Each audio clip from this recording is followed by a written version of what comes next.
Agora sim, Carlos Andreasa.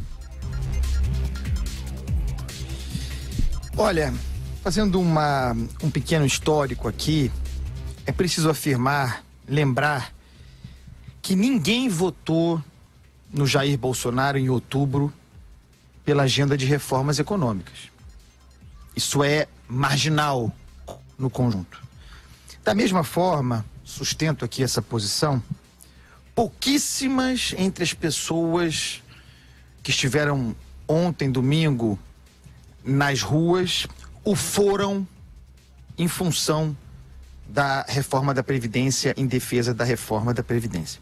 Essa pauta positiva, propositiva, foi inserida na narrativa das convocações, em função, inclusive, das denúncias que nós, entre outros analistas, fizemos aqui nesse programa, em vários lugares, acusando a pauta original, aquela documentada, que mostra o ímpeto original, inicial, de se atacar o Supremo Tribunal Federal e o Congresso Nacional. São fatos. As pessoas foram às ruas no domingo para defender Jair Bolsonaro. As manifestações tiveram um caráter governista, legítimo, mas é importante deixar as coisas claras. Qual foi o motor dessa convocação? O que mobilizou as pessoas? A ideia de que o presidente da República seria vítima de uma concertação das corporações, de uma conspiração do sistema, do establishment, do Congresso Federal, do Supremo Tribunal, que não deixariam Jair Bolsonaro governar. Isso tem lá as digitais do Planalto naquele texto divulgado pelo presidente na sexta-feira retrasada, e que nós exaurimos aqui, eu escrevi a respeito. Esse em que ele se coloca nesse lugar.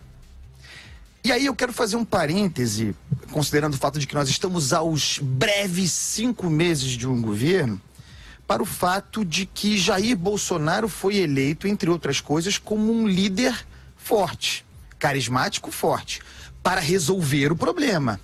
Não para se apregoar de coitado, de vítima e pedir socorro.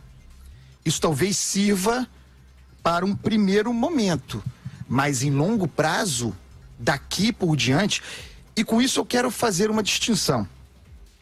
Se tiver sido só isso, as manifestações de ontem, que eu considero de tamanho razoáveis, representativas sem dúvida nenhuma, nada impressionante, porém, tudo bem. Deu seu recado, fez o jogo narrativo, canta a vitória, o parlamento não está nem aí, não se abala, as instituições continuam e vida para frente. Tenho medo, porém, e tenho falado sobre isso aqui porque me parece uma tendência, está expresso no pensamento de lideranças bolsonaristas com voz dentro do Planalto, influência sobre o presidente, inclusive os filhos. Eu tenho medo de que se esteja fundando aí uma cultura plebiscitária entre nós. Já falei muito sobre essa coisa de terceiro turno permanente, de campanha permanente, de forja de crises constante, e isso se pode materializar nessa convocação permanente e responsável do povo às ruas, para defender o governo contra um inimigo imaginário, contra uma ameaça que não existe, mas que é necessária para o bolsonarismo. O que se planta com isso? Instabilidade. O governo é imprevisível e investe na imprevisibilidade e na instabilidade. E instabilidade é cenário hostil, primeiro, avesso à natureza de um governo, mas é particularmente hostil a um pacote de reformas liberais como o do Paulo Guedes. A insistência nessa cultura plebiscitária é uma afronta a um programa reformista que depende de estabilidade, de capacidade de planejamento.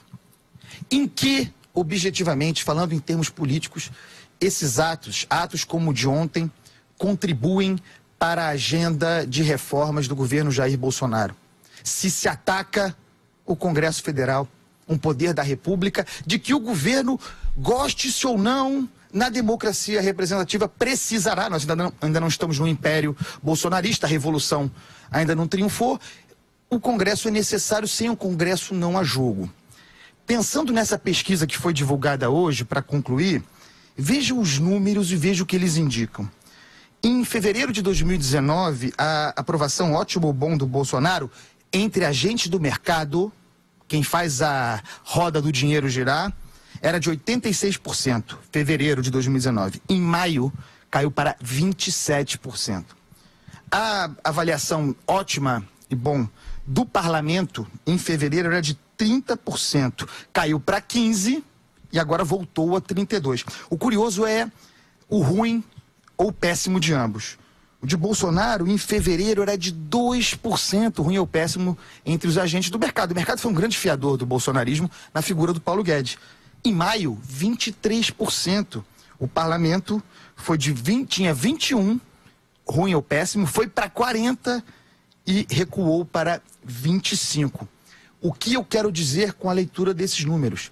Que há uma percepção dos limites do governo Bolsonaro entre os agentes do mercado, há uma frustração se consolidando, há uma ideia de que esse clima de instabilidade veio para ficar e o mercado já olha para uma alternativa, que é o que eu tenho tratado aqui, o tal parlamentarismo informal que uniria o governo Guedes e o Congresso como uma espécie de poder moderador para tocar uma agenda econômica enxuta e ceifar a agenda conservadora do bolsonarismo.